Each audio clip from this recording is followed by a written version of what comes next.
The amount of game delays in 2020 has been staggering, but that is to be expected with how COVID-19 has affected all aspects of life, especially gaming. Now, in its current form, game development largely relies on working together at a studio that can allow different departments to be synergistic. Trying to replicate this experience from home just can't happen at this stage, especially when not prepared.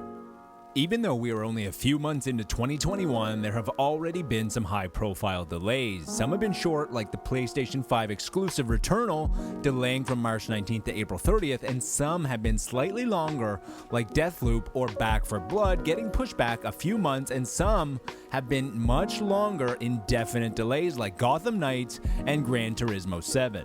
Moon Studios, the team behind Ori and the Blind Forest and the sequel, already have a remote system in place. Moon Studios work remotely with members all over the world, which makes them one of the few studios that was prepared for working conditions like this. However, with the increasing cost of developing video games and the resistance to price raising from gamers, it seems inevitable that this will eventually become the norm for a lot of studios that need to cut costs to stay profitable, and one of the best ways to do this is to eliminate the cost of commercial real estate, especially in California, where most of the big companies are located.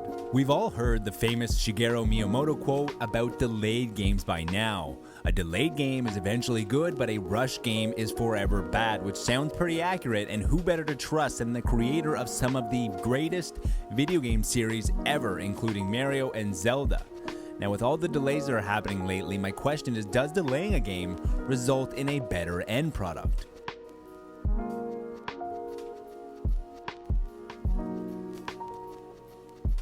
The most recent delay of Halo Infinite got me thinking about this because there have been delays in the past, but none that have as much weight on the system as the Xbox Series X launching with Halo Infinite, which was Microsoft's killer app if there was such a thing. As it looks now, Halo Infinite was the only true next-generation first-party title launching with the system. Now, coming from behind this generation, one major advantage that Microsoft seemed to have over Sony was that they had a massive first-party exclusive on launch day. One launch game is unlikely to win a generation, but having a strong start from the sales push of Halo Infinite likely would have gone a long way for Microsoft this generation. Looking back at this past generation, there were many notable delays, and looking at what I consider to be the most 10 notable ones, I wonder if there's anything that can be extrapolated. For starters, the average delay is around 16 months, but that is heavily skewed by Breath of the Wild and Crackdown 3. Removing those two games from the equation, the average delay seems to be much more accurate at around 4 months. The average score is 86%, which is also strongly weighed down by less than favorable reviews for Crackdown 3 and Days Gone. Removing those two games leaves you with an average of 91%, which is Game of the Year territory, and that brings us to my next point. Game of the Year is rarefied air, and a lot of things need to go right for a game to win the prestigious title. Surely, being delayed likely means that something is wrong with the game, but just how many times over the past 10 years has a delayed game been crowned Game of the Year? Now, when looking at GameSpot, IGN, and the Game Awards over the past 10 years and taking the most common winner, surprising results were found. Believe it or not, but delayed games win the award a lot more often than you would think.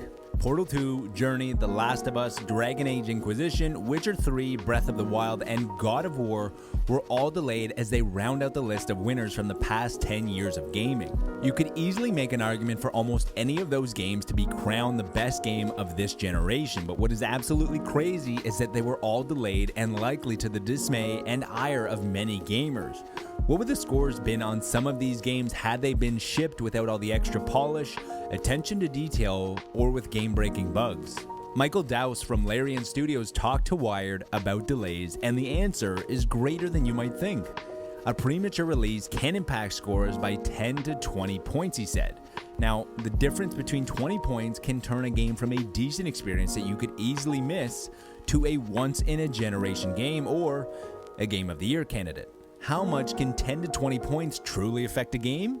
The most recent example that comes to mind is Star Wars Jedi Fallen Order from 2019.